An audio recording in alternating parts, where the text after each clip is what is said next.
Greetings, it is I, Ryuji Dread. How are all of you doing today, Dread Knights? It's another Friday night, which can only mean one thing. We are going to be doing another movie watch-along. It's been a while since the last movie watch-along, in exactly a week. Terrifier 3 was what we watched. It was a Christmas movie. Since we are in the month of December, all the movies we are watching are going to be Christmas-related movies. So tonight's feature is Krampus, which is a pretty good movie, actually done by the same director as Trick or Treat, which most people will remember from Halloween season when we watched it, so that was pretty good. This is like the next movie he did before he went on to do Godzilla. Let me fix my camera a little bit because it has me looking away where I don't like the way it was. Okay, good. So we're going to be watching Krampus. Alright? So, as with all movie watch-alongs, you must have the movie queued up on your end. I cannot stream the movie. I can only stream my reactions to the movie. The movie is available on HBO Max. So if you have an HBO Max subscription, you can watch it there for basically, I want to say free, but with the subscription you can watch it. It's also available on Amazon Prime as well as a couple other places for rent. Ideally, I think it's also on Peacock if I recall correctly. So ideally what you probably want to watch it on would be HBO Max if you already have a subscription. Because on Amazon Prime it's available for rent. So I'm going to get into this one fast because I do have a double recording today. Because I still have to record also for the holiday special watch-along. So we're going to count down from 10, 10, 9, 8, 7, 6, 5, 4, 3, 2, 1, press play. Alright, so we're treated to a black screen that eventually cuts into, I believe it's a Universal Pictures movie, if I'm not mistaken. Yeah, Universal Pictures did Krampus. I'm very surprised that Universal Pictures did Krampus. I didn't recall them being the ones responsible for it. It makes a lot of sense why they had such a high budget. I like the fact that this Universal Pictures logo has a globe with the icicles coming down. That's a nice little thing. Also, I think Legendary Pictures was connected to this, if I remember correctly. It's been a while since I've seen this one. I have seen the movie before. Yeah, Legendary Pictures. The snow is falling there. We are treated to a Christmas song right off the beginning. So we see a Christmas wreath with the song. It's beginning to look a lot like Christmas. Interesting. And it looks like a whole bunch of kids are running into this one. Michael Dougherty is the name of the director. You'll remember him from doing movies such as Trick or Treat. He also did Godzilla 2014, as well as Godzilla King of the Monsters. We have a lot of people here ransacking a department store for Christmas. And then we see the logo here of Krampus. That's a nice little wide shot. I like the fact that they're just have it in slow motion, the chaos of what's happening during Christmas season, to kind of convey that Christmas as adults is definitely very, very chaotic and stressful. It's kind of funny how you're not seeing any of the people in this particular shot showing Christmas cheer. Instead, they're actually punching and hitting each other, fighting over presents. People getting tased, actually, by security guards, I guess, for being misbehaving. We have the kids sitting on Santa's lap, and parents trying to get that perfect photo that children never really get. Look at that Santa. Santa seems so traumatized here. What type of department store do you think this is? Mucho Mart. What a name for it. Mucho Mart. Look at the retail workers. They look incredibly miserable. The people shopping look a little bit miserable. You can kind of tell nobody enjoys the holidays until the holidays are actually over and it's just finished. Costume designer Bob Buck. What an interesting name. Film editor John Alex Rad. Look at all this. Look at the kid crying under the Christmas tree. That's hilarious. There's some stark contrast to Terrifier 3 from last week, where remember we had Art the Clown that was messing around with the, trying to pretend. Oh, look, that's one of the characters that we're going to see in the film. That's the sister to the lead character. Oh, he got into a fight. He's fighting with the dude right there, just squaring up. That's got to be the main character in the movie. Look at that old lady that's just enjoying, not even aware of the chaos that's going on. Produced by Michael Dougherty, Alex Garcia. Produced by Thomas Toll, John Giashini. The Christmas tree. You see the chaos here. Apparently, people just walking about doing their business. And it's beginning to look a lot like Christmas still. Interesting, interesting. We're seeing it go out of focus again. I don't know why Michael Dougherty had to shove his name several times into the opening credits. A little bit of narcissistic, don't you think? Alright, so this is now opening with the 1933 Christmas Carol. So we're actually going to be watching that one on Christmas Eve. That I do have planned. It's kind of funny. Okay, so we see that there's, like, somebody baking Christmas cookies. A nice wide shot of the table to show exactly what's going on. I like how it transitions into the hands, and we see the person whoever's kneading it. We see a very old lady, perhaps a grandma of some sort. I love how this is all one take here, that it started with a wide shot, and then it transitions. There's no cuts. That's very creative. You don't see that too often. Look, it's still one continuous shot. Walking. Okay, the kid is the one that got into the fight from the opening credit sequence. See, it took its first two cuts there now, but before that was one continuous shot. Gotta have to loud this up a little. It's a little low on my end. Ooh. So they're icing his wound. Drop kicking him. The kid drop kicked him? How is that then his fault? He was under the influence of what? Christmas fudge and candy cane, so it was a sugar rush? Yeah, he does have to learn the truth someday, I suppose. He didn't want it ruined for the little kids. I don't know. So, who is this woman here? Look, look, that's another creative thing. Look, they're not cutting. They're still staying with the wide shot here. Then they cut. Okay, that's good positioning too. Like the shot list here. You can tell this family is a bit dysfunctional. Charlotte Brand Christmas presents. After alone, is it punishing them? That's his punishment. He's gonna wrap gifts alone and watch Christmas specials alone. The girl's consumed by her phone. That's pretty much everybody in this day and age, right? The kid feels kind of lonely for Christmas, apparently. That's his grandma, I guess, right? I don't understand what she's saying. It's German, right? Oh. He doesn't know what to ask for. Oh, she wants him to believe in Santa Claus still. He's just kind of playing it off like he doesn't believe to his parents. What does that mean? Ooh. Human defecation. That's terrible. That was their dog.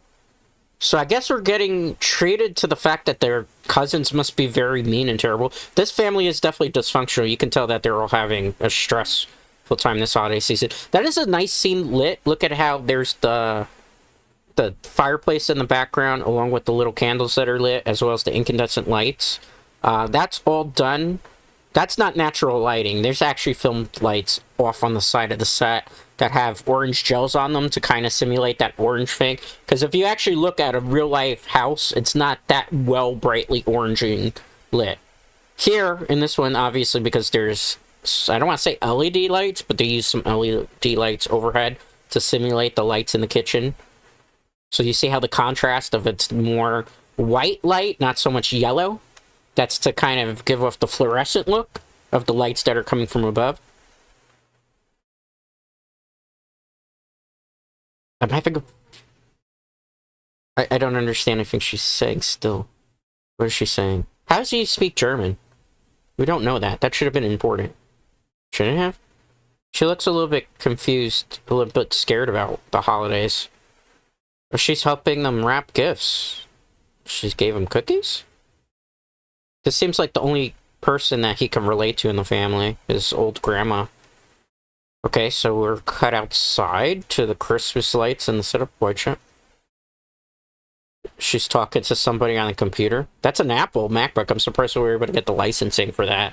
When you make movies, to be able to use brands like Apple and like Coca-Cola and other things that you might see, you have to actually pay the people, the company who owns these intellectual properties, actually money to be able to use these things. Interesting here, too, that they're simulating the light from the laptop to light her face, but there would be a light on the side, again, shining onto her to be able to help simulate that, because the laptop wouldn't be that bright to illuminate that. I like the fact that there's actual shades there to her face, like covering shadows. He's drinking in his den. Wow. In the coffee cup. The house is shaking, which is supposed to imply to the viewer that something tumultuous is about to happen here. Definitely. Ooh, nice sound design. I'm listening via headphones so you can hear them arguing outside through the left channel. Nice sound design helps great with movies. Okay, so her coming from the right channel there. Very good audio design as well. Obviously, movies filmed usually in 5.0, 7.0 surround sound. So there's 7 different speaker channels here. Like, for example, right now they're coming off both my headphones, so it would be the center channel. Please pardon any noise here in the background. I do live in a very noisy city. Time for time. Emergency responders come by. Okay, well, there's definitely chaos already starting. Packages have been broken already. This guy looks like he might be a little bit drunk. Christmas girls. They're girls? They're like hunters, man. Steelers lost. Well, fortunately this year the Pittsburgh Steelers have a better season going on. Presidential Fitness Awards. Uh-oh. The mom of the cousin family doesn't seem too happy. These two seem very far apart, like they don't get along. He's acting Santa. Kid's giving him a blank look. I guess they don't get along as cousins. Yeah, they're different. Well, you could tell that these cousins are not a fan of this kid. He's trying to be nice to them. Dialysis. Wow. They hate each other as family, so why are they getting together for Christmas if they hate each other? Because they're family? That doesn't sound like a very good idea. That sounds like, why would you have two toxic families getting together for Christmas? Seems like a recipe for disaster. Hey, it's Berta from 2.5 Men. That's not actually her name. May she rest in peace. This actress that plays her passed away, I think, this year, if I'm not mistaken. So rest in peace. She was a great actress. Oh, man. That's kind of creepy that she says that in the movie. She needs to get married. Where's the eggnog? Why is she always played in movies drunk characters, I wonder? And not only movies, television as well. Oh man, she is not a fan. That's like her mom, if I'm not mistaken, in the movie. He's just trying to distance himself from everything there on the staircase. And they're what? And they're a child. Chrissy. Who's Chrissy? Inside. Not my kid. Uh-oh. Baby. They left a baby in the car unattended? That's crazy. Let's make some memories. Oh boy, that's bad. How'd they roast? What's the price? Wow, she's angry because she brought their mom? Why? Why did she get angry for them bringing the mom over to a Christmas party? Or a Christmas gathering? Yeah, you can't. Could have... Wow. That's messed up.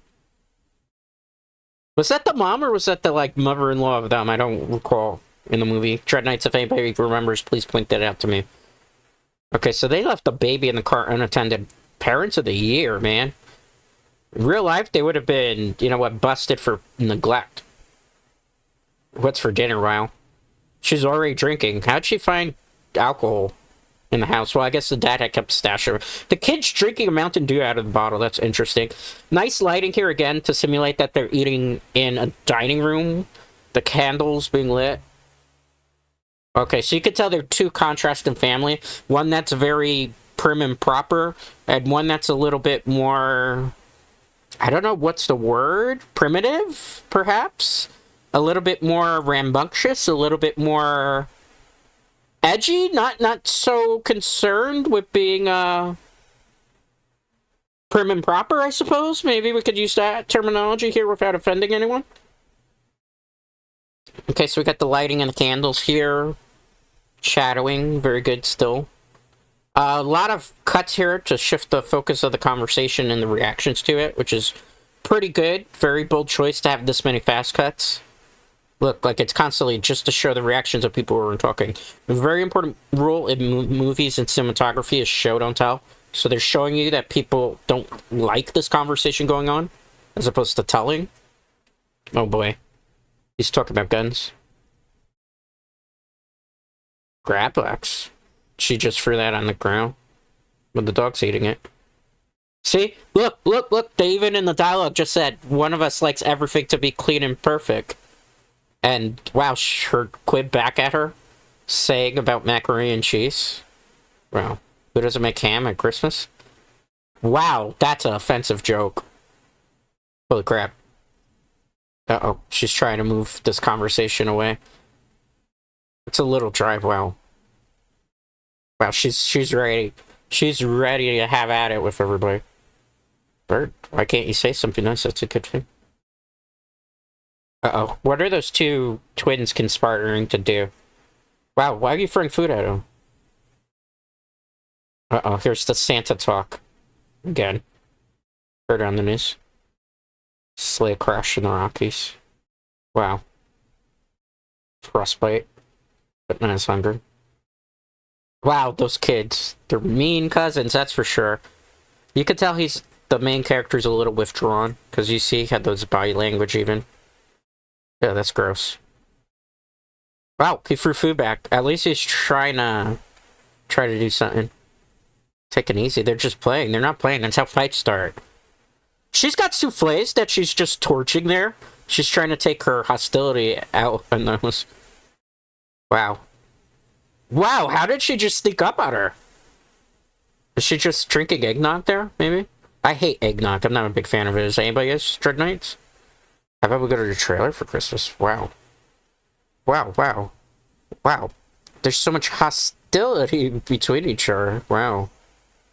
Wow, wow, wow. Oh, she's the aunt. Aunt Dorothy. Okay, that's not the mom. Stay the hell out of my kitchen. Wow, that's so... They hate each other. Confirmed. I like the fact that her eyes were shifting around like she doesn't know what to do. Maybe she has, like, anxiety as a character, even, you could potentially think. Reindeer is what? Transportation systems for Santa Claus. Oh, wow. Why are they keep bullying him? Wow, they stole the ladder. How'd they find the ladder? Yeah, don't do it. Don't do it. This is how a fight's gonna break out. They're just tormenting you. If anything, excuse yourself from the dinner table. Actually, the movie wouldn't happen if we do that, right? Oh boy, why you gotta do that? They must really hate his guts if they're trying to embarrass him in front of everybody. The sister's really trying to tell her it's not worth it. Yeah, look, even the sisters trying to stand up for the big brother, and they don't really get along with each other too much. Wow. Oh man, but we know that he doesn't have tons of friends. That's so bad. Oh man, so we know that the family doesn't. It's almost a broken family. The parents are kind of maybe on the cusp of divorce. Uh-oh. Wow. Well, they're gonna find out some stuff they didn't want to know about that they wish things were so difficult. Lend them a hand the rest of the year. Well, he was considerate. He was thinking of everybody. He wasn't being mean necessarily. And what? Wow. Dad doesn't wish for her boys. They're both girls? I thought they were both girls. Wow, that's a surprise. Uh-oh. The fight's gonna happen. Uh-oh. Yep. Uh-oh. I think the roast just went on the ground. Wow, he just bit the... Man, this kid has fought with everybody in the beginning of the movie. He punched out the kid in the... What was it? In the department store of some sort. And now he's fighting the cousins. Uh-oh. He just wanted Christmas spirit. He hates Christmas. I think he's going to regret saying that. Max is traumatized. He does kind of... He was telling the truth. He was trying to think for everybody's well-being, too. Like, he wasn't trying to be mean to them. He wanted his parents to be more loving to each other. He wanted his cousins and, you know, his uncle to be okay, you know, right off. Wow, the dad's like, we don't have to survive 3 days with them. Every year gets worse. Damn, that's rough. I mean, the kid might not be wrong there. Why you have to put up with crap if you share DNA? That's a good question. Yeah, I mean, sometimes you just gotta suck it up, right? But why? The dad's trying here to find a good reason. Is there really a good reason? Probably. It's hard to tell a kid. Like, where you just kind of do. That's what makes people good. Oh, look, the dad had a good comeback there. Maybe teaches us to work harder and stuff, right? Yeah. Even the assholes you can't normally stand. I suppose that's true. I mean, it's kind of important. When people are mean to you, my philosophy has always been to just kind of distance yourself from it. Don't try to, like, feed into it, partake in it as much as possible, because, kill 'em with kindness, as the saying goes, right? The dad is really trying to make the best of it, right? Like, he's not angry at the son, because he knows that the son was hurt and had good intentions. So at least we know that the dad is a really good dad. He ripped up the letter, though. Is he going to reconsider? It doesn't look like it. Is he going to rip it? No, he's going to try to send it. Do you think this is actually going to get to Santa Claus? Or do you think it's going to get to the legendary Krampus, who's like anti-Santa? He teaches naughty children not to be naughty during Christmas by, like, spanking. I think the legend is with leads. Oh, he ripped up the letter. Oh, no. He lost his Christmas spirit. And he's throwing it away. Oh, no. On Christmas Eve? No, 3 days from Christmas. Right? I don't know if this is actually Christmas Eve, so... I don't know what he did, but he just caused something bad to happen, I think. Look at the music. The music implying to the viewer that something ominous is going to happen right now. Something sinister, perhaps, is about to unfold. The wide shot. Look at the clouds forming. Dark clouds with thunder. Signifying something terrible is looming over this town all of a sudden. The lights turning off, flickering. Everything kind of just going unearthed, unsettled. Things knocking over. Notice that the Santa Claus decoration got knocked. Look at all the lights powering down, and only that house is lit. Oh, the whole power went out. I think something could be afoot here, Dread Knights. So today is December 23rd on the Advent calendar there that they should. So this took place, the events yesterday were December 22nd. Alright, so he's looking through. It's like there's a... Wow, look at that blizzard outside. It's not fit for man or beast out there. And there's no power, right? Because the power went out.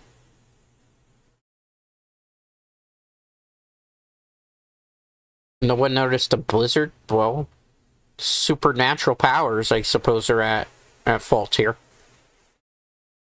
You have to stay calm. There's something weird outside. 12 people with no power. No hot water either. Ooh, that's rough. Or food, yeah, because everything spoils. No, because the refrigerator wouldn't work. The refrigerator's spoiled. There it is. Phone's dead. No communication. There's a snowman in our yard. Somebody had to have built it, maybe. Someone built it. Could have been anybody in the neighborhood. You can barely... Yeah, it looks like everybody has no power. The Turners are in Hawaii. Convenient plot device that there's no... Oh. Incident. The fight. Get Nomi out of the fireplace. Oh, that's bad. Somebody's knocking. Who is it? Why? Why is the mom so angry? She's like a panic attack. Oh, it's DHL, one of the worst delivery services I've ever had the pleasure of having stuff delivered from. Used to know people who worked at DHL years ago, and even them said that that was their terrible company for delivering stuff. It's funny that they got them for the movie. They had to pay for that, licensing-wise, too.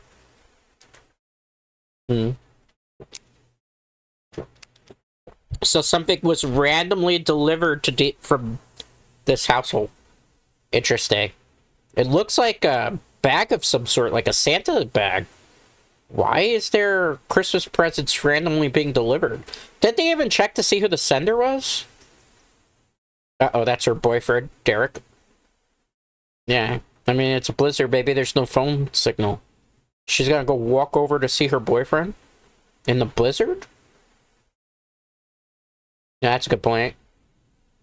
Why can't she go with somebody? 1 hour. Girl time with the cousins that are more interested in wrestling? I don't know. Not that there's anything wrong with that. People can be interested in whatever they want. This movie's a little insensitive in that retrospect, don't you think? Girls could be into hunting and wrestling. Guys could be into cooking and baking and stuff. There's Nothing wrong with any of those things. Oh. What was she doing? She was boiling coffee? Hot chocolate she made. I know that much. See, I'm learning a little bit of German. The only German I know is like Guten Morgen. And I don't know that because of Neon Genesis Evangelion. Guten Morgen, Shinji. Alright. So she's walking in this blizzard. Again, that's actually a nice special effect where you can barely see her. Some of that would have been done in the snow with After Effects in certain shots. Then other shots, they would have used fake snow with a fan to kind of blow it around. In certain shots, like the close-up shots, that's how they're doing it. For the farther away shots, it could be a little bit of After Effects used here. But for those up-close ones, it's definitely just, you know, like, look, those ones are definitely After Effects. But for that one, definitely on set. So they're used creative uses for how they got this scene shot. Different special effects were applied. A lot of the movie has a lot of practical special effects, but you will see some CGI as well mixed into it. All of a sudden, it got really, really dark. You hear jingle bells of some sort. It's gotten dark. We heard the sinister laugh. Very good sound design to kind of make you feel completely unsettled. Sound coming from the left channel that sounds like something landed on the roof there, which it did. You can see very, very off in the distance there. Something there just moving around with some demonic looking thing with horns. Who could that be? He just jumped on that roof. Could that be perhaps the title character, Krampus? Oh yeah, look at that. He's just Naruto ninja running through the roof of all these houses here like nothing. She's running in fear. How is she walking in the dead of winter with barely any coat on whatsoever? Wouldn't she freeze to death? Seems like a continuity issue with the movie. That's a jacket that would not help you in those sub-zero temperatures at all. The DHL truck's there. She's gonna try to go into. Oh man, he's frozen solid. He died of frostbite. That's crazy. And she better run because Krampus is after her behind. She went under the car. This is the worst trope in horror movies ever. You almost certainly always get punished for this type of stuff during nights. Oh no. She's crying in fear. That's a nice shot where they're having the camera move towards the right-hand side of the screen, following. Oh, look at that. That's a nice shot with them just jumping off the car, probably. We're gonna keep that.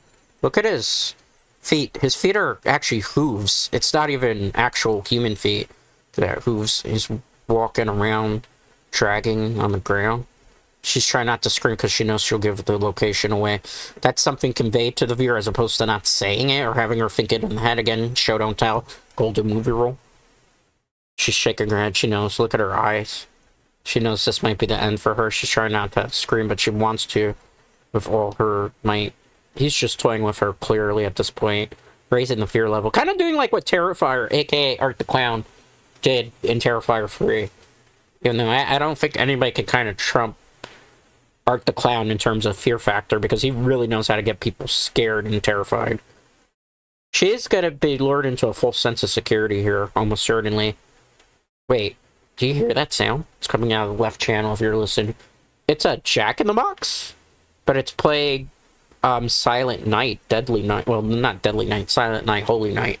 I'm thinking the horror movie Silent Night, Deadly Night, which we will also watch this month as well. Oh, jump scare. What's coming out? Is there something coming out of the Jack in the Box? It is something. What is that? Something small coming out of it. Oh, she's screaming, but she hasn't even seen whatever it is. Oh, the sister got 07 already? Is the sister dead? Sister got attacked. She might be dead. That's scary. The snowman. Is it better that snowman move a little closer to the house? There, a nice shot simulating that the candle is lighting the room there, but it's really done with light off the side and again an orange gel. Interesting. He's just looking out of the window. So confused. He knows this doesn't seem very natural. Well, look at this. They're sitting very close to each other. They're actually sitting closer. Like they're drawn closer together. Remember, they were very far apart in the beginning of the movie. Maybe this situation has brought them a little closer together because they do truly love each other. Look at her eyes. She's got water in them. She's upset. Worried about her daughter. Uh-oh. He might have ruined the moment because he's like, relax just for once. Oh, she's rolling her eyes. She's not happy about it. Frankie. They're not sitting as close, though. Look at their shoulders. They're not even touching. Just to see. Oh, she's laughing, though. Look, she gave him a loving gaze there. And then... Oh, look! I miss us. Listen to what she said. So this tragic situation is bringing them closer together as husband and wife. It's sort of a little bit of a reconciliation between each other. I mean, men and women fight all the time, right? It's just natural. And if you're able to get over those fights and come closer together, that's what's important, at least in my personal opinion. But what I knew, I'm just a millennial VTuber, right? Nice orange light. The Hummer? Oh, so they're going to ask him to use the Hummer to be able to drive through town? Beth, she never came back. That's a good point. Uh-oh. The aunt's talking trash. Uh-oh. That's just nice that they're, with the lighting here, that they're showing that it's coming from the right side, because that simulates the fact that we saw in the shot very, very earlier on, that the fireplace was centered towards the right side of the shot. So it's nice that they were sitting on the right, so they're being lit as if that actual fireplace is actually behind them. Wow, she's upset. I think there's something going on. Not to go, why? It's too dangerous. Wait till the storm. That's his actual mom. She's sad. She doesn't want him to leave. Oh, he speaks German. Okay, cool. Well, it makes sense. That's his mom, right? Even though, technically, I don't speak Spanish, and my family speaks Spanish, so I can't really go by that basis, right? I mean, I understand a bit of Spanish. Okay. I did take Spanish in high school, but I do not speak it. Let's see. So we have the car, the Hummer. It's driving very far off. We can't see anything ahead. Well, this guy complained about global warming. I guess we know what type of guy he is. No radio stations. It could be possible the storm knocked out the radio stations. That is a plausible excuse. Bing Crosby, wow. Are they gonna have a bro moment? I mean, they're coming from two separate sides of the world, so to speak. Oh, what was that? A yellow light? It just ran over something? Is that a snowblower? What is that? It looks like some sort of emergency truck. Oh, it's a snowplow. Okay, I thought I was right. Snowplow. Look at that big-ass Hummer, though. How much gas do you think that guzzles? Like, when you have a truck like that, you're clearly trying to overcompensate for something, I suppose, right? Because those things are gas guzzlers, and they're not even that great. You might as well have a Jeep. At that point. Because a Jeep does that, but more economical fuel-wise. Okay, so he's looking at the snowplow here. Notice how the only lighting coming from here is the actual flashlights, although in certain shots that actually be film lights coming from the side that you can't see. Okay. What happened? He got dragged out of the window? Yeah, it looks like it. They're punched in. Somebody punched in the glass. That's scary. What happened to the poor dude, though? Where is he? Something freaky is going on in this town, clearly, right? Now they're kind of realizing something's off. They're looking around. There's nobody in any of these houses. They're all frozen shut, too. He realizes something bad is happening. Well, at least he's got shotguns in the back. Why not? It's Christmas, but you always... I was just about to say that. Always be prepared. Always be prepared. It's kind of heavy. That's a Magnum, is it not? It's Linda's. Who's Linda? Was that his wife? So, we cut back to the house here. Nice lighting in the candles there. Again, camera off to the side that we can't see. With orange gel over it to create that effect. Because candles naturally are not that bright on their own. So I'm teaching you about movie scenes. Like on that side, the candles wouldn't light that far away. Like that. It's too... I don't want to say it's overly lit for candles, but in a way it kind of is. That particularly the shot when we're talking to the wife of the other husband, not the main character's one. Yeah, like there it's a little bit better because they're moved away. So from the window we have the DMI shining, and then but her shot where she's standing right now, where with the candles, it wouldn't have worked. It's too brightly lit for the candles to reach that far. Like if she had torches, maybe, but not candles. Something on the roof, it sounds like. Notice the music again, very ominous to convey to the viewer that they're a bit perplexed, confused as to what's going on. A little bit scared even, perhaps. Notice their eyes shifting around the room. That's to convey to the viewer that they're nervous, a little bit scared. Oh, now we heard something big hit. The baby cry. Scared. Again. Nobody's saying, I'm scared, I'm nervous. Look at the grandma's reaction, though. She seems not as scared, but concerned. Look at the boy. Why is she looking up at the roof? Notice she seems scared. Concerned. Like if she knows something, perhaps. They went to go explore the houses. That's actually kind of smart, don't you think, Dread Knights? Looking for Beth. That's the boyfriend's house, I suppose. And she hasn't been found yet. Interesting. Interesting. No Derek here either. Looks like the house is completely abandoned. Beth? Where's Beth? Beth, where art thou? Notice here the only light is coming from the light of the shotgun. Again, very bold choice, but very smart because if the power's out, how are you going to get any sort of lighting, right? The only lighting would be from the flashlight. There is a little bit of extra light there, just to kind of, because it's a little, again, too bright on the set to this be naturally lit like that. I mean, because obviously you still got to follow some movie rules when it comes to lighting. So you still got to kind of, even in these dark shots, follow what's called three-point lighting.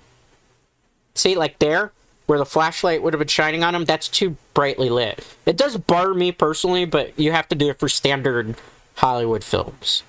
Because then the viewer will complain that it's too darkly lit. There was a movie, Aliens vs. Predator Requiem, which, if I'm not mistaken, actually took place on Christmas, too, if I'm not mistaken. In that movie, they opted to go with the more natural lighting and not over light various scenes in it, and the biggest complaint that viewers had of the film was that it was too dark in scenes. So that's why, not because of that particular movie, but in general, why big budget studio films, even in dark scenes like this, will overlight too much. Just because if you try to give it a more natural, realistic feel, the viewers will complain they can't see the action that's going on the screen. That's why it's done that way. Now we hear Beth now. Okay. He's looking. Notice the music. He's concerned. Tension is rising, so the music is slowly picking up too. We have Beth. Beth's not dead. That's a good thing here. She's screaming for help. They're looking. They can't find her. Notice the only, again, light here is from the flashlights for the most part. Oh, he just stepped at something. What's going on? He's being dragged by something or attacked by something? It's like a dog type of thing. He's being lured into a trap. He didn't even have time to grab his shotgun. Is he dead? Is he gonna die? 07 him? Oh no. That's not good. He better grab his arm as quickly as possible, if he can. Oh no. Is his leg being bit? Oh, something is biting him. That's what he's saying. Okay. Oh man, he better hurry and pull him. Hopefully it doesn't rip off his leg in the process of trying to grab him out of there. Dude, grab the shotgun. Uh-oh. Gunshots. Now everybody's concerned as to what's going on. He managed to shoot the thing. He gave... I don't know if he heard it, but he was able to. Look at that thing. It was slithering away like a snake. Or like a worm of some sort. Yeah, they have to move quickly. And he's injured, so he's got blood, so that could lure just about any type of creature to him, too. Look at him. He's trying to hop away. Where's Beth? Oh, look at that. That whole vehicle's on fire. That was the SUV. They're not going to be able to make it back. Where's she going? She's going to go look for the husband? Do they? They heard a gunshot. Uh-oh. She's going to get... Oh! Well, they're there. But they didn't find the sister, did they? So the sister's still in trouble. Where is Beth? That's a good question. Uh-oh. Just gotta stay calm. Stay inside. Get away from the windows. The kid is crying, the baby. We gotta comfort. Not here. Gotta tell the truth. Nothing. They're gonna lie about this? Just a scratch. Mm-hmm.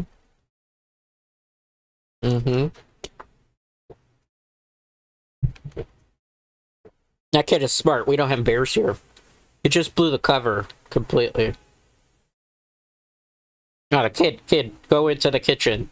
Obey your parents and elderly people, I suppose. Not that they're elderly. Yeah. Why me? She doesn't like kids. Even when she was one. Wow, that's funny.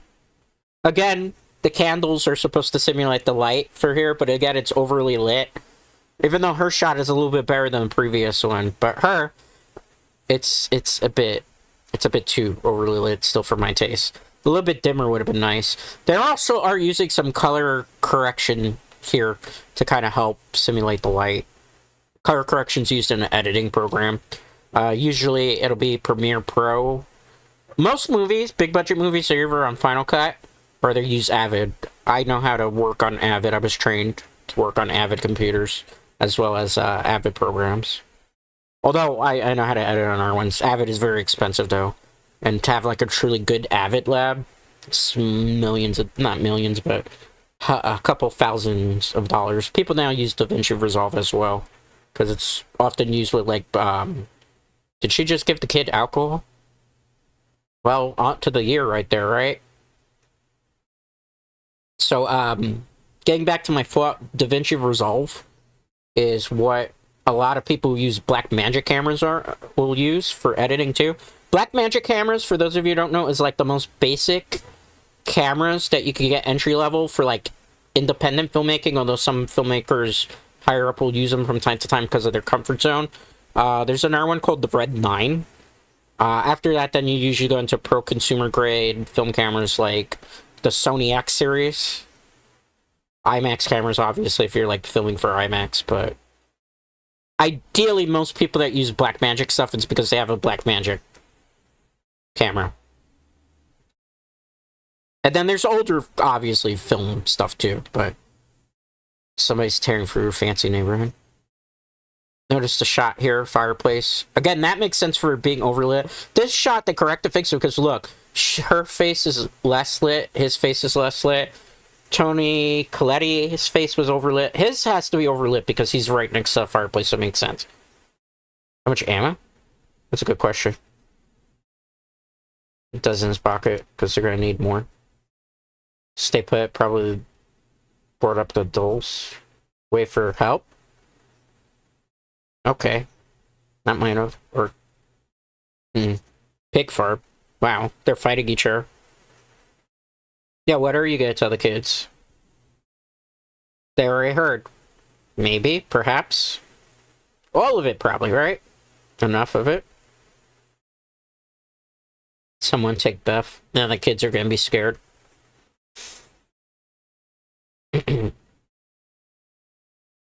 Nothing bad. They're trying to reassure, though. See there, we're off on the side here. Again, overlit, that's fine because they'd be close to the fireplace. That shot there is perfect because they're further away by the window, so you have the blue light coming in from the DMI and then the contrast of the orange light. That's actually very well lit. What Christmas special is he watching? Or she's watching? That's must be made just for this particular movie. Yeah, eventually I'll die, right? Enjoy it while I can. Well, yeah, what else are you going to do with the tablet, right? Can't use it for help. This one's nicely shot, too, because they kind of realized that, I guess through the halfway point in this film, that they might have been overlighting things, or maybe they're assuming that because the fire at the fireplace would be less stoked, that the fire would be slowly dimming, so they would bring down the dim light of it, too. Alright, there's a lantern, right? So... Again, lanterns don't naturally light that bright, so they had to overlight, again, in this particular shot. There, it's a little bit better because they kind of realized to tone him down because he's on the further side. But depending on the side, they're kind of conveying that you're standing or sitting by the lantern. I like to see because you notice, look at his facial reactions. It's conveying that he's kind of sorry for acting like a jerk, sort of. In his own way, obviously, right? Because he's kind of a bit brash as a man. He doesn't, how to... But that's, like, probably the best he could get. Kid's acting how to get some sleep.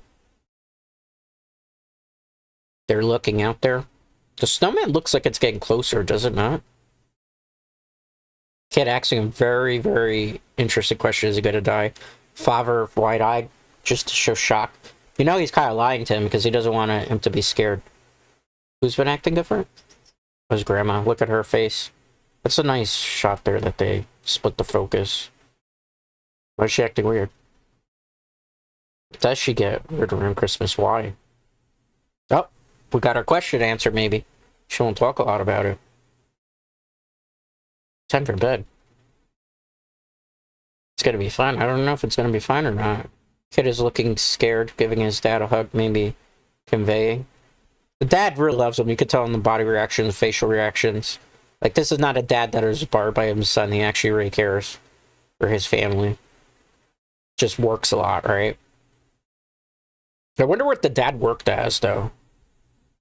Maybe he traveled a lot, right? Maybe a businessman of some sort. Maybe worked in advertising. Oh, look, they're talking about wives. But she's glaring over at him. See, he's starting to realize that they're he's the way that those two were glaring at each other, they were kind of falling back in love with each other, is basically what I was getting at. So, he's gonna stand guard the guy with the injured leg while he gets some sleep. Tread Knights, I got a great question for you. If you had to stand guard by murderous creatures that are coming maybe to attack you, would you leave the guy who's got the injured leg who just fell asleep in charge, or would you kind of take the helm and wait for, like, the morning when it's less chaotic, right? Wouldn't you not want this guy to stand guard? I mean, that's just me, maybe. Maybe I'm a pessimist. Maybe I just think that way. There's the nice candlelight. The blue light there, simulating the light of the moonlight coming through the windows. That's, again, done with a very expensive light called the DMI. Very, very expensive. That's shining off on the side that we can't see on set. So, wherever it's coming from is where... So, like, if you see the blue light on the right side, that means it's coming from the right side of the set. If you see it on the left side, left side. If you see it coming from the center, it means either... Sometimes it'll be from the center of where the camera's positioned. Sometimes they'll do top lighting. Sometimes they'll use... If it's like an outside shot and they need to simulate moonlight, a lot of times they'll use a crane to put the DMIs, because DMIs are very big lights, right? Usually. They've made smaller, more compact ones over the years. But a DMI, usually you put it on a crane, and then it'll be, like, elevated and shining down at them to simulate, like, when you're outside the moonlight. Alright. So we hear creatures of some sort. Oh, the fire went out. The fireplace. Nobody was awake to stoke the fire. Maybe they don't have enough kerosene for that. That's going to be bad, because now they're going to be able to go on a rampage, whatever those creatures are. Oh, look. Something's coming down the chimney. It looks like it has a hook or a tail. It's a hook. It's like an anchor, maybe, even. It's gingerbread coming down, right? A gingerbread man. Right? Oh, trying to wake somebody up. Trying to lure the kids? Oh, they're trying to lure one of the heavier set kids? Uh-oh. Somebody gonna take the bait? This is like the oldest trick in the book, is it not? Ah, man, of course it's gotta be the heavier of the two cousins, right? Why are we fat-shaming, movie? Don't do that. That's not cool. Why couldn't it have been a skinnier one that wanted to take it? Why you gotta be like that? Conveying bad stereotypes here. No, I don't approve of that necessarily. Uh-oh. I mean, if you were this person's age, I'm assuming it's like, what? Like, they gotta be in like 7th or 8th grade? Would you really? I mean, you could see there's obviously a hook to that cookie. You probably ate not more than a day ago. Are you really going to take a bait like that? Like, I don't see that. Uh-oh. Wow, the cookie came to life, and the gingerbread man came to life. Wow. Holy crap.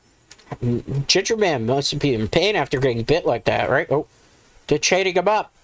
Literally used him as bait, and then dad fell asleep. So this is all on the dad that he wasn't paying attention, keeping guard like he was supposed to, and he's got a hurt leg, so of course he can't run to help his child there. And the kid's getting dragged away. That's not good.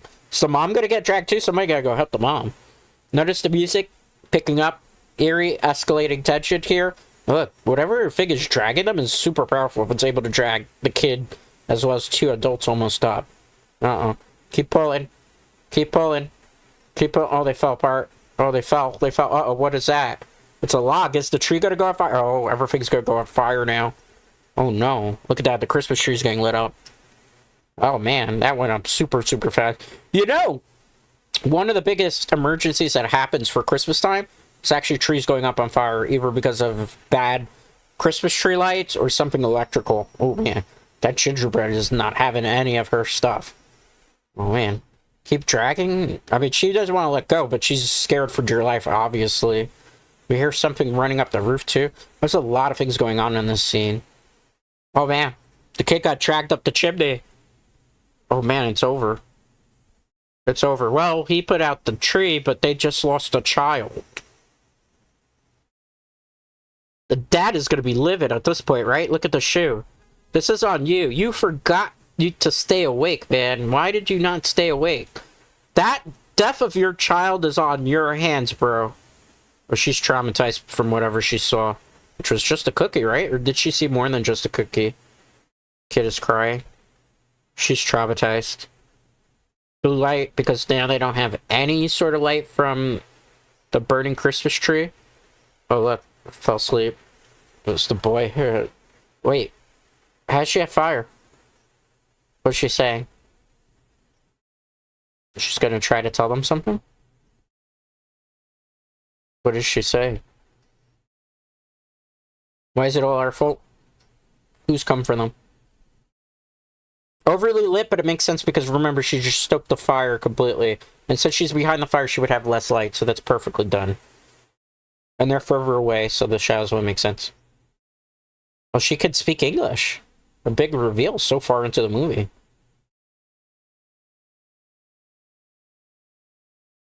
It started when? A cold winter night. Very similar to this. Oh, it's Christmas, man. Oh, look at this. This is very claymation-esque, like Nightmare Before Christmas here. Actually, that's kind of cool that they committed to just doing everything with practical special effects, or special effects that haven't been used in quite a while, right? Look at that actual claymation. Kind of reminds me of Coraline in a way. So she was a girl that was starving and struggling in her home country for Christmas time, so she didn't have a lot of joy in her life. Oh, her village had given up. Oh man, they stole the food from the kid because everybody's starving. Is she even gonna have a piece of bread left after that? That's so sad. Yeah, because they're starving to death. The sacrifice of giving. Oh, her family was no different. They're screaming at her? Or they were fighting? She tried to help them believe again. Oh, they ripped a doll. Oh wow, does this sound kind of familiar? Contrast to the current family? They gave up. She traumatized, so she gave up on her spirit as well. She threw the Santa Claus into the doll. Excuse me, she threw the Santa Claus into the fireplace. She wished for a miracle. What was she wishing for?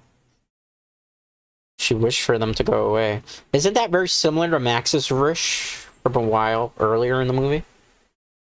Quite a while ago, right? In the beginning of the film. What happened? Oh, look at that. The cloud's moving over. Kind of like exactly what happened at the beginning of the film. She got her wish. Oh, man. St. Nicholas? Daddy wasn't coming? Who was coming instead?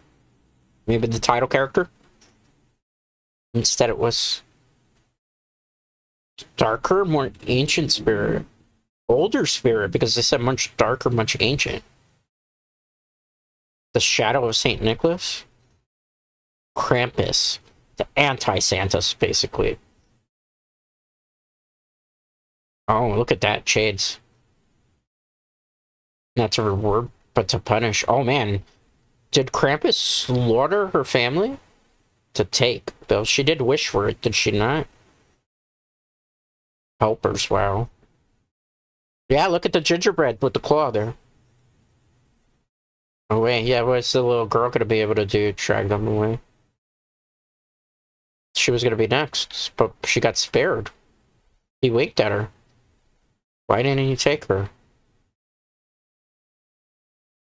He left her. As a reminder as to what happens on Hope is Lost. Wow. I really like the claymation effects here. I really would have wished we could have seen a Krampus prequel done like this in this style. Like, as to what led her up to that, and then, like, the massacre would have been kind of cool. Krampus didn't do necessarily bad in the box office. It was pretty good. Well, she revealed that. Why she kept it the whole time? Some of these people don't believe her. Look at him. Look, he didn't believe it. I mean, look at what's been attacking them. Evil Santa. It's not Evil Santa. It's a person that punishes people for being negative during Christmas. Howard. Howard, you have little faith. You're going to be the next one to go, probably. Yeah. So he's got to go outside trying to get revenge? That's not a good idea. Shit, you'll get killed in an instant. That's not smart, Howard. Oh, wow, he's gonna shoot him? That's a bad idea. You guys gotta work together if you start becoming divided. He's starting to like you, but it's his choice. He's going to get outside. For kids, he's going to... That's not a good idea. No, that's bad. Don't leave, though. How are you gonna figure things out? You got a bum leg, bro. Howard, that's not smart. How far are you honestly gonna get? Look outside. Look at all those snowmen. Have you not realized how many snowmen are just approaching? Those are probably all of Krampus's cohorts in the skies right now. Oh, look at that. There's a creature moving around. Uh-oh. Close the door, dumbass. Yeah, close the door. Look at the little Krampus minions moving around there. Yeah, that's not good. They know. Now they're screwed. And they just took the bolts off the door. Don't open the door. But how are you going to prevent them from getting in now? You unbolted the door, dummies. What are you going to do now? You're probably all going to die. Keep the fire on. For how long? You're only going to have kerosene for so long. The only person that knows what to do is the grandma here. For how long is she going to survive with them? I wonder. Okay, so that was Christmas Eve. Now we're getting to Christmas Day. So we're getting close to the climax of the film. There's 41 minutes left. It goes by pretty quickly. That's the good part about that particular movie. It's not, goes by pretty quick. Pretty quick. What have you been good all year? Well, you got roped into this because you were acting like a jerk to the cousin. Yeah. So you're just done. It's bad. What is she saying? Translate, kid. It's not what you do, what you believe. Because they don't believe in Santa, there. What you gave up. Yeah. So he gave up too, though. Everybody could get punished. How are you gonna make him go away? He takes what he wants, and then when he's done, it's over, right? That makes sense. Yeah, sure. Oh, maybe. Yeah, look at her. She shook her head, yes. She's old enough to know, yeah. Wow. That's an interesting analogy. I know. When life is coming at you with its pants down, that's messed up. That's basically a PG-13 way of saying you're effed, right? What is he doing? Why is he marking stuff all of a sudden on the map? Did he find a secret of some sort? He's got to console his wife a little bit, right? Because she's gonna lose it. What did she see? Be honest. Do you believe the story? She doesn't want to seem like she's crazy. Oh, look. She doesn't know, because she saw something that's supernatural. She wants to go out there to find Beth. Howard and Linda. What is the idea? Why do they have all these Christmas presents? Like, they don't even know where they came from, right? Why would you start opening them or going and putting them out? What is that? Hope Jr. That's so bad. There's a whole bunch of presents there. You don't know where these came from. Look at that one. That one's technically almost half open, too. Look at it. It's kind of torn. You don't think that's strange? Look, she's starting to think it's confused. You hear something, right? It's like the Jack-in-a-Box again, right? Yeah, listen. She put her ear to that. That might not be a good idea. Notice the lighting here in this particular shot. Very well done. Because we have the shadow from the box, but we also have the light from the fire or the candle, whatever she's next to. It's not overly lit. And then you have the light shining down. Don't open that. Yeah. Why does it have to wait? She's gonna rewrap that present for the kids? I don't know if you want to rewrap that. So, his idea is to get the snowplow? Oh, she's gonna use that to drag everybody? The mall is an emergency shelter. What if they're good too? Then you're screwed. You gotta have to get out of the state. If they can. I wonder if they're actually gonna be able to escape dreadnoughts. Because I feel like this is gonna be one of those situations where, you know, probably everybody's like cut off from civilization. Kind of like in Evil Dead 2. Remember when Ash in Evil Dead 2, we never watched it here, but people who are familiar with Evil Dead 2, when he tries to drive away from the cabin and get back to civilization, and the bridge is completely bent upward. Oh, look at that. Those presents aren't presents, those are minions. Pretty obvious at this point. He's looking with binoculars. Did you notice that there's less snowmen there? It looks like there's less of them, is there not? Oh, what's that? That's Krampus. With the horns. He's just stalking the house out. Is he getting ready to make his final push, perhaps? Seems like that's the case. What is this kid gonna do? Notice the fear in his eyes? Blue light coming from the flashlight there? Why are they... Oh, man, they clogged the toilet? That's bad. So they're going to scare? They painted the cats. What the hell? Now these kids are starting to believe in the legend that the grandma told, too. Interesting. Notice the shifting eyes. That is to convey to the viewer that they're nervous and scared. The heavy breathing, the sounds here. Notice the sound design, the score. There's ambient, like, sounds that are very eerie and nervous. They're hearing Beth. Uh-oh. It's like a synthetic sound. Why would you think that's her? Come up here and show you. That's not good. We're about to lose 2 more children here, are we not? This is getting bad. Told Max what? Well, it's too late now. Shorten. That's bad. He's gonna grab the axe. Gonna have to fight back. They were just here. They went to the bathroom and you let them go alone? Was there another option you could have gone with, though? Man, that aunt is just such a real stick in the mud, I guess we could say.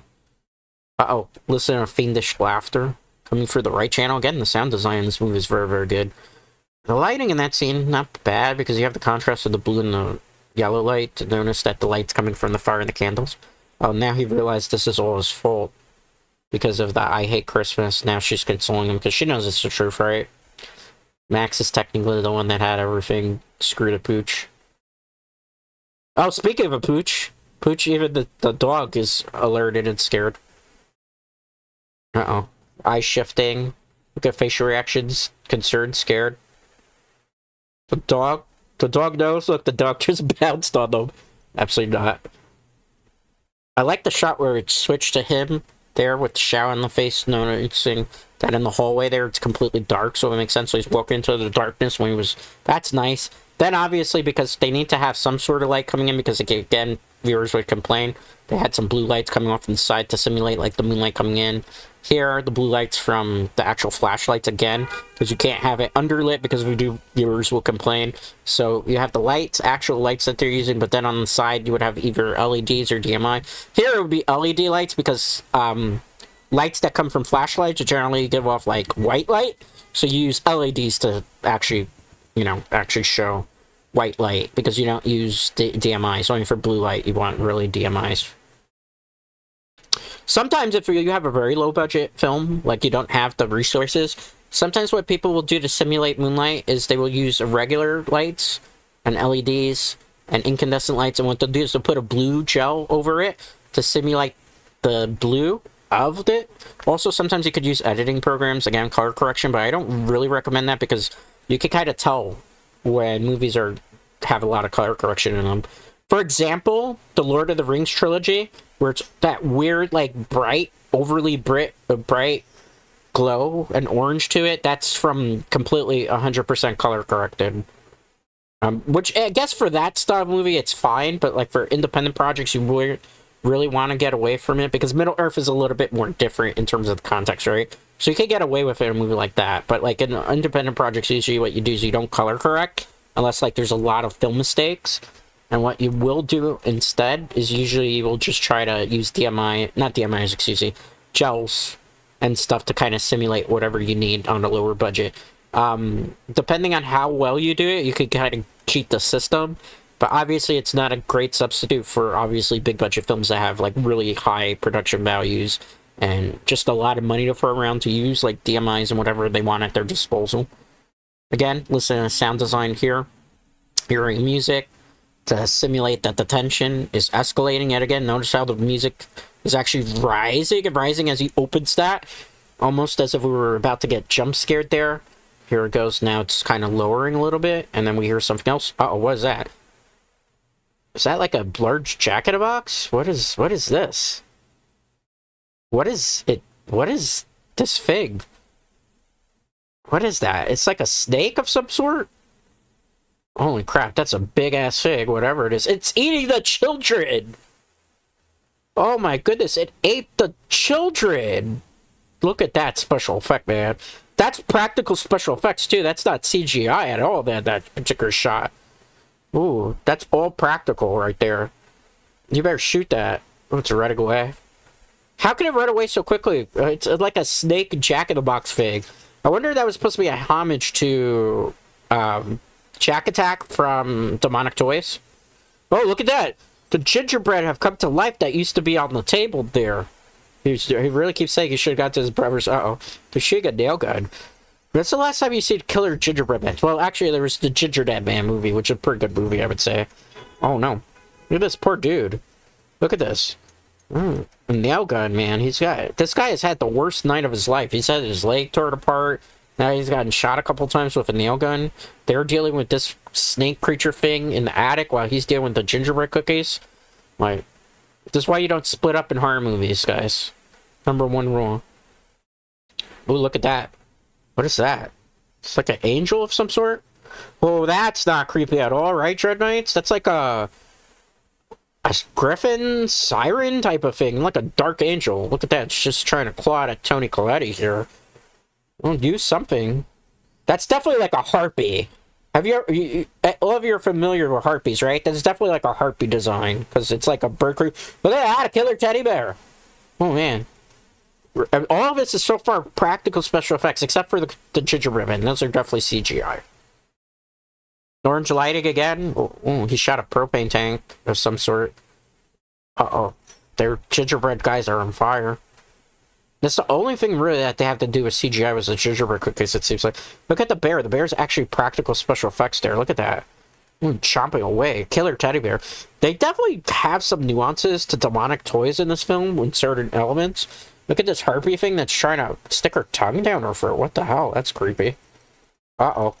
Look at that. A robot. Killer robot of some sort. How do you have killer robot toys, too? Oh, man. He's just trying to, like, slice his back open with the... Oh. Gotta be kidding. These people are having a miserable time right now. Look at that. Snake fig is trying to crawl into the vent again, too. Gingerbread men are dying. They're being dyed with the fire. Oh, man. Oh, they're gonna take him down with him, right? Yeah, they're just gonna be like, I'm dying, I'm gonna take you out. You didn't get one. Is that gingerbread gonna actually take him out and kill him? Oh no. Slow motion. What happened? What happened in Gingerbread Man? That was a very good sound design too. The dog ate the gingerbread man. He complained about the dog so much, and the dog actually just saved his life. Very good girl. Yes, yes. Oh, the robot. The robot is tearing him apart. The harpy. The harpy is clawing apart. Oh, man. Really good special effects all around. Oh man, Toya Coletti looks like she's almost dying. Look how much she's... Oh, she's hanging her. Dude, somebody gotta get like a knife or something and cut her down. That she's not gonna last, so she's gonna die. And this fig is still crawling through with the children in its belly. And the killer teddy bear. They need some serious help, assistance. Oh, there's still one child there. She's gotta have her motherly instincts come in, right? Yeah. Oh, stabbed the bear right through the eye with an icicle. That's actually kind of smart. She's gotta go save her child before she's not happy. Oh, look, she's taking the axe. She's had enough. She's saving everybody. Her maternal instincts have kicked in. Look at the music, uplifting, like the day is almost saved because she's gotten just about everybody. Give me back my kids. She said fudger. Oh, she missed though. She wasn't able to get everybody, but she did kind of save the day, sort of. A little bit. At least she saved the parents. The parents are probably going to be the last people to go. Stevie's still alive. Maybe. Oh. Is she throwing up? No, she's crying. I got Jordan, that's bad. We're gonna get her next. Oh man. The husband's got, like, the saw inside him. Oh man, the robot dude's still alive. She's got a gun. How does she know how to fire a gun so well? How does she know how to use a gun? The husband's impressed. How do you know how to fire a gun? What do you mean, what? Everybody wants to know that. Well, I guess she spent time probably with her family, right? Because that's, like, her sister. So they're related by blood. So maybe she took her to the gun range or something, I guess. Uh-oh. That doesn't sound good. Whatever it is, that sounds like the head honcho's coming back. Uh-oh. Panicking, trying to get outside? I don't know. Oh, they trapped it inside with them. Well, that's not very smart. You're gonna try to go fight that fig again? You don't want to know. By Gingerbread Man, yeah. He believes just about anything at this point. That's not good. It's like all over the attic, baby. Oh, the dog is trying to claw. The dog, excuse me, the dog knows what's up. No, don't do that, Max. The dog's not going to be able to save them. The dog is going to meet a gruesome fate. That's not good. That dog is about to get 07. Is Rosie going to be able to stop these things? I highly unlikely believe that. Well, they're fighting up there. The dog is doing what it's got to do. Dog is trying to protect its owners. After it was a little bit of a scaredy cat. Commendable. Notice the ambient sounds here. Fight. Notice the dog stop barking. The eyes of people shifting to convey that they're scared, nervous. Ooh. The dog actually got the creature? What happened to the dog, though? I think it got the dog. The dog, I think, lost the fight ultimately. Look at this snake creature thing. This is probably one of the best special effects in the movie. Oh, look at that. That's a face only a mother can love. You probably should be shooting it. Oh, the harpy came back. Look, the harpy's attacking again, too. The harpy effect, I really like that harpy design. So creepy, of like a fallen angel, so to speak. Look at that. Just clawing away, too. All practical special effects. No CGI for them, which I really, really enjoy that aspect of the movie. Look at the killer teddy bear. It's back alive, too. Behind you. I wonder if that's supposed to be a homage to Grizzly Teddy. Oh, she got him. She knows how to use a shotgun clearly. Oh, wow. She took out the harpy, too, in one shot. Who knew she was going to be the savior of everybody? Now you just got to take out the snake. Finish it. That's funny. Who would have figured that the character they didn't like was the one that was going to save the day, right? Why is he clapping? Who? Oh! What came for him? Oh, Krampus's minions! Now they're storming the doors. They're tired of playing around. No more child games, apparently. Oh, look at this. A whole bunch of minions. He's clapping. The snake, too. Well, they put out the fire, so there's no way to protect themselves anymore. Look at all those chains. They're shackling things. They're giving hugs to creatures. Look at all these minions. Are they going to grab the family members, too? They're taking her away. Oh, no. Poor little infant here. It's innocent. They took her away, I guess, because she took out the most of the Krampus minions. Oh, no. She's being chained up. You gotta go save them. Oh, they took in the child, too. They're worse than the goblins from the labyrinth right now.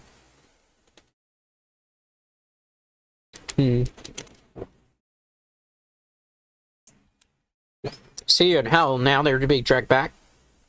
Come on, they better fight back, right? Yeah, everybody's gonna try to fight back to save the children. Oh, they're gone. And then there were... how many of them left? We're getting close to the climax of the film. The Krampus minions, I think, are gonna abduct all of them at this point, right? Uh-oh. Something's blew a horn, telling them to come back. Who, though? Could it be Krampus told them we've taken enough people? No more? Fall back? Why? What was the purpose there? They're pointing at them that this isn't over yet. That's to convey. Blue light, again, to simulate the moonlight that's coming through the window, because the window was busted open. That went for TMI. Not overly lit, again, because the moon, in a snowstorm, you wouldn't really have that much light, right? Even though it's still a little bit overly lit for it, but you have to for film. They're gonna go to help. The mom is sad. The mom is trying to light the fire, but nothing will go. She knows that nothing can save them at this point. Yep, it is definitely him at this point, right? Oh, look at the power magically coming back on. She's scared. She doesn't want her family taken by Krampus, but it's too late. What's going on? They're gonna run out of the house? I don't know if this is a good idea. Because they're just walking into the clutches of Krampus. And they're all gonna get separated, right? Like, the minute that door gets open, why won't the minions, like... maybe come and attack, right? I would think that would be the case. The husband's scared because he knows he's not gonna be able to handle everything with just a shotgun. He hasn't been able to save the family up until this point really too much. They just keep losing family members. Why is she not leaving? She's gonna sacrifice herself in hopes that Krampus just comes for her instead. And hopefully that'll be enough to appease him. Maybe she thinks that she'll spare them by doing that. I don't know. I don't know if that's a good idea. She wants to face him. She's trying to help, but that's not a good idea. Oh, that's bad. They either have to go in and save her, or they have to leave. Wow, he's gonna sacrifice his mom there. I mean, he knows she has to face him, but I'd be heartbroken. The one thing that bothers me about that particular scene is that's his mom going to her presumable death. Why isn't he crying? Why isn't he crying at all? There should have been more of a fight. Like, I'm not going to leave her. You don't understand. That's my mom. Type of thing. That's the one part of the movie that's always kind of bothered me.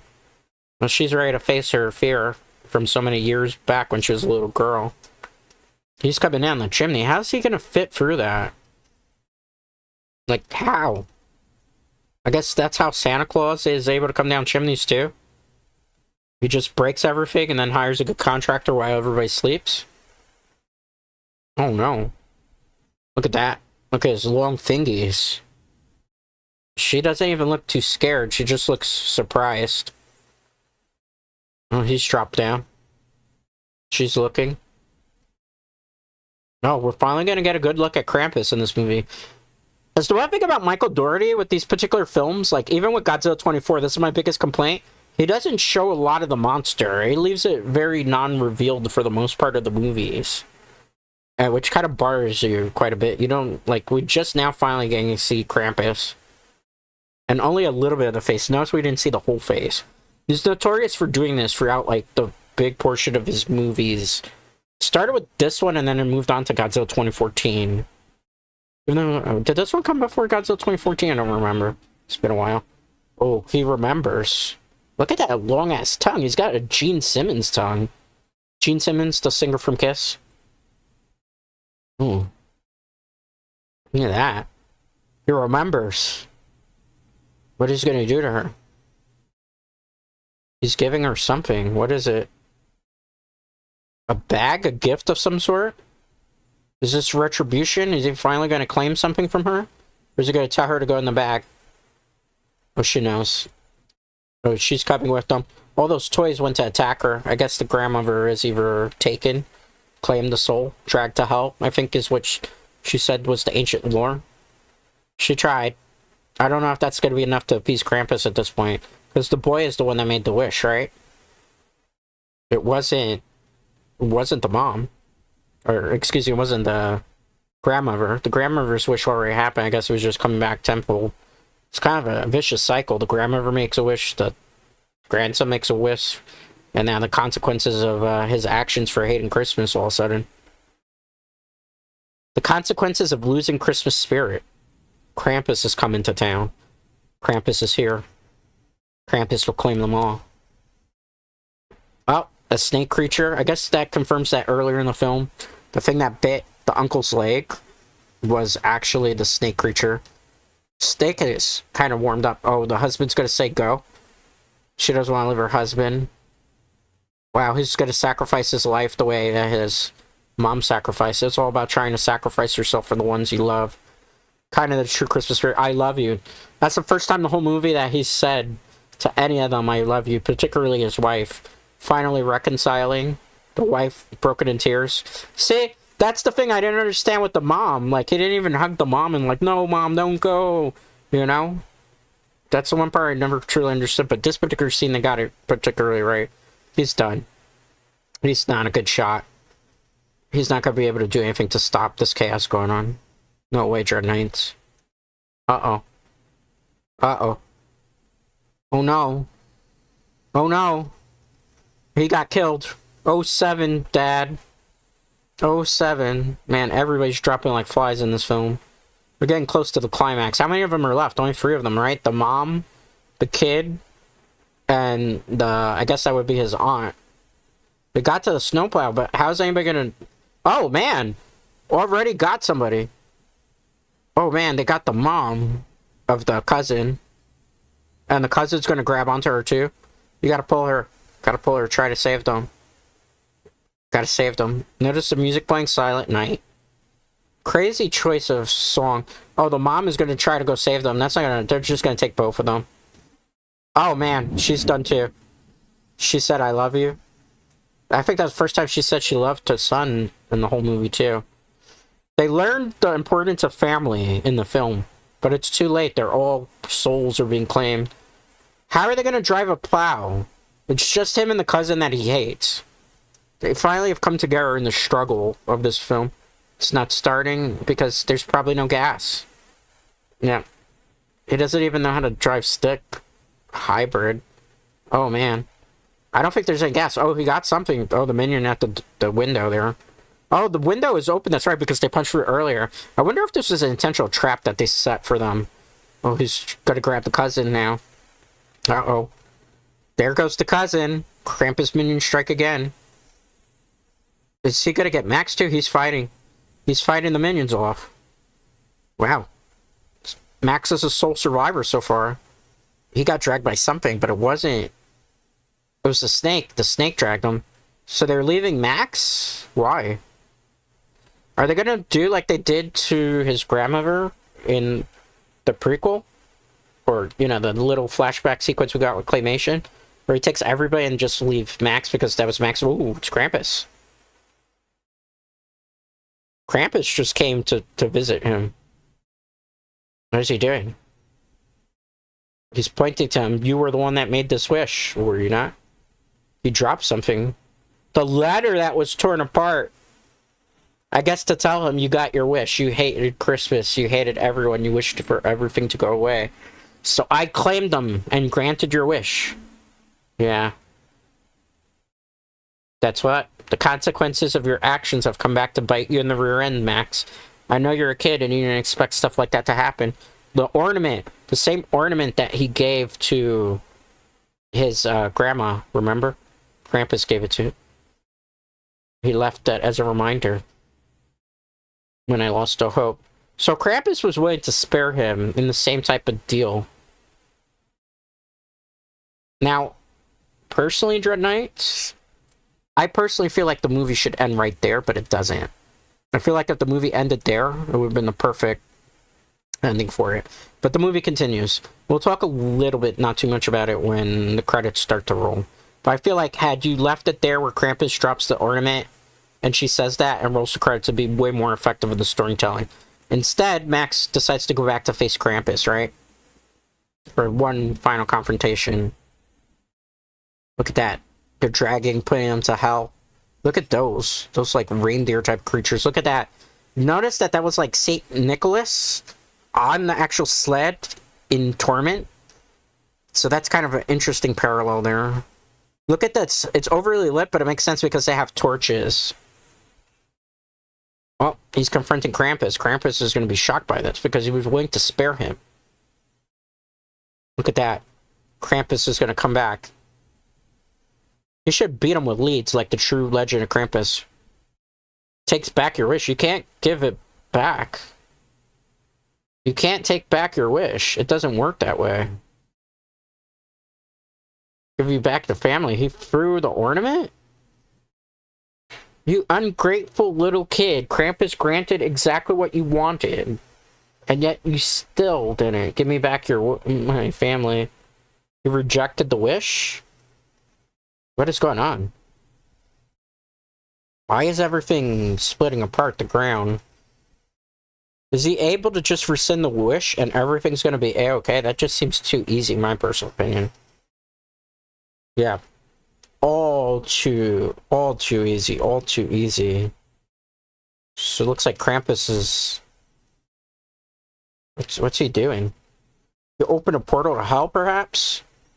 Is he gonna throw Max in there? It would make sense. This ungrateful child who was willing to spare him for the time being.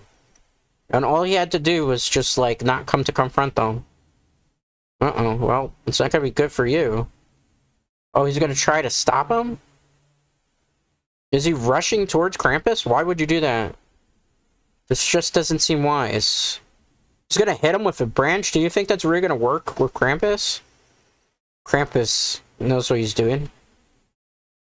He's gonna throw her in there. He's willing to sacrifice himself now? You can't fight this guy. It's not gonna work. Krampus is looking dead on him.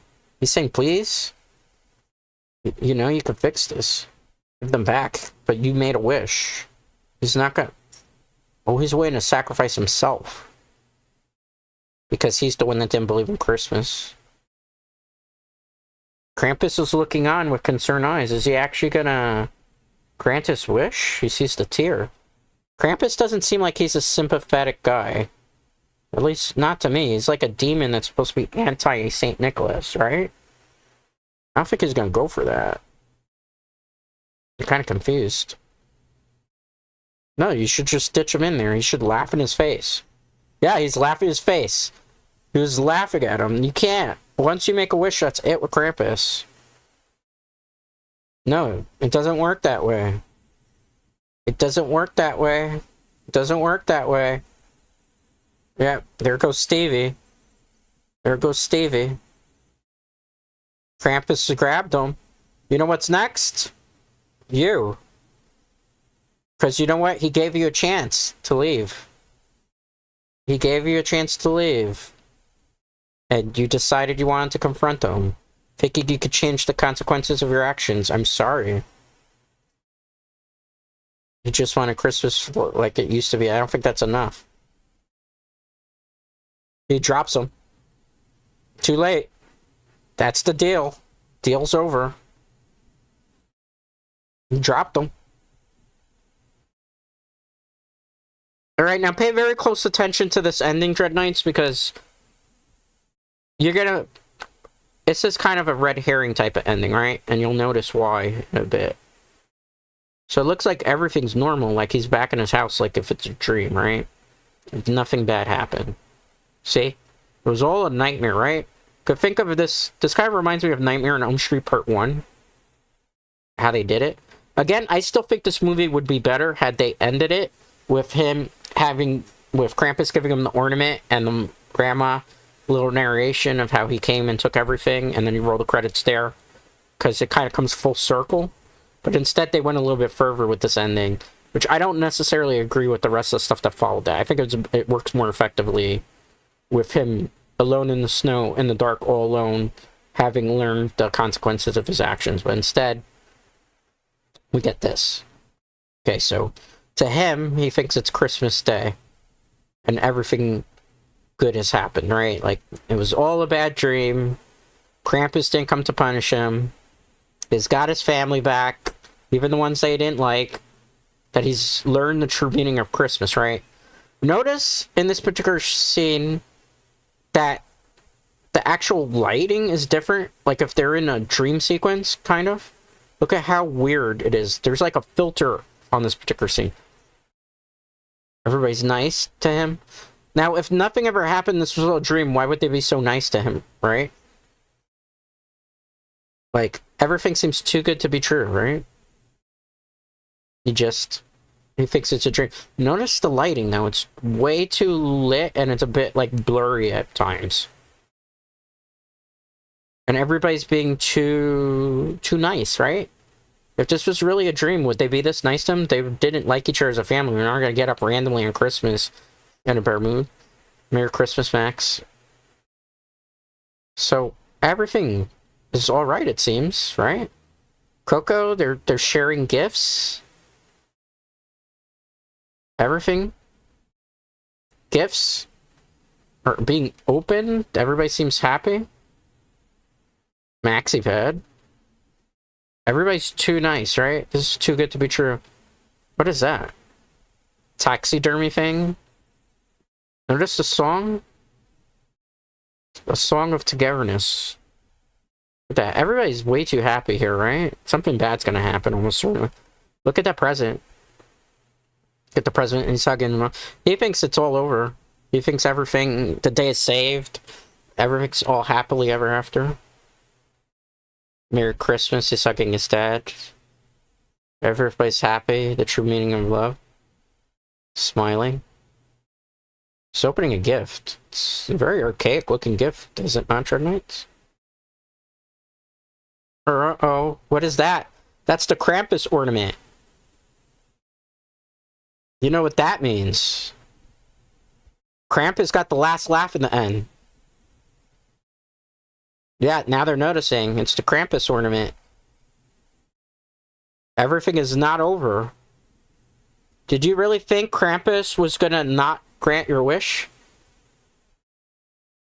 Look. Everybody noticed. It's not a dream. Everybody's looking at each other. Something bad. That's Krampus. They thought it was all a dream. No, it's not a dream. Even the dog knows something's up. From Krampus, look. Not to reward, to punish.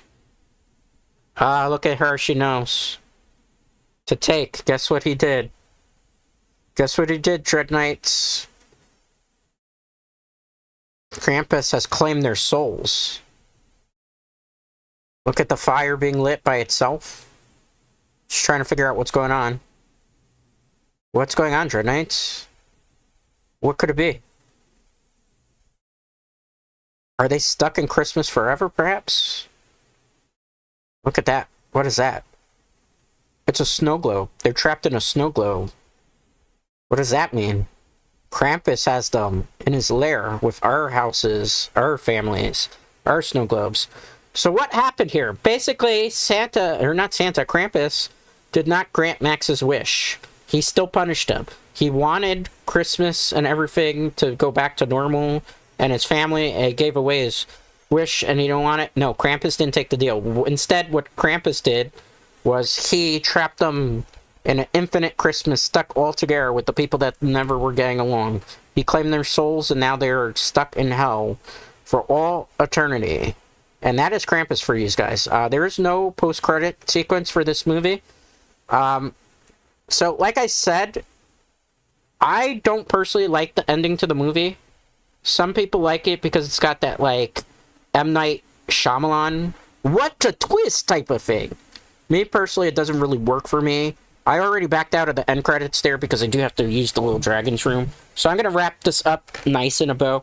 Again, the movie for me personally works better if after he stole the last cousin and Krampus drops the ornament and he leaves him in the blizzard in the dead of night by himself all alone. And we get the narration of the grandma that says, and Krampus came that day and took everything from me. All the loved ones to teach me the meaning of Christmas. Or whatever it was that she said. And then it rolls the credit roll there. The movie works. I feel it's a much better impact movie. I'd love to see somebody edit it where the movie ends there and it rolls the credits. I don't feel like you need the final confrontation between Max and Krampus just to do an M. Night Shyamalan thing of, everything's okay, to then trick the audience and be like, everything's not okay. One last thing before I go, let's look at the box office numbers here, right? So, Krampus.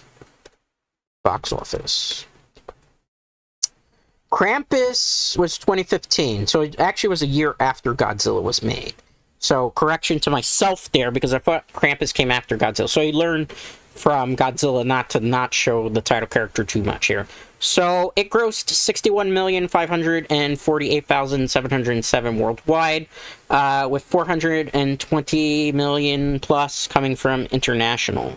Krampus was filmed March 16th. Let me see what the budget was. I think it made back its money and then some. Budget? 15 million. It made back its money and then some. Krampus would be considered a box office success, I believe. Based on those estimates. Yes, Krampus, based on the grossing amount and when you combine it all together, would be a box office success. Overall, I do enjoy Krampus. I like the practical special effects of it.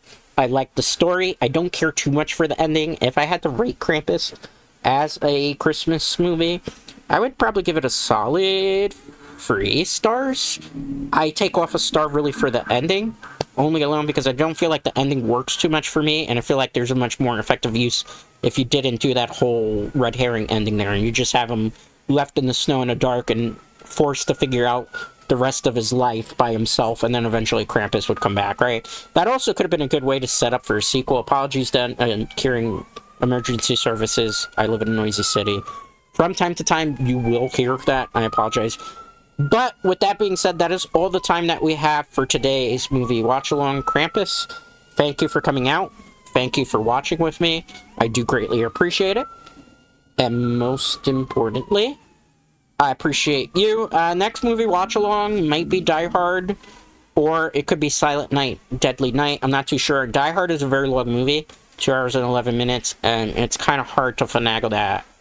So we'll see when we do watch Die Hard, because I need, like, a lot of time to do that.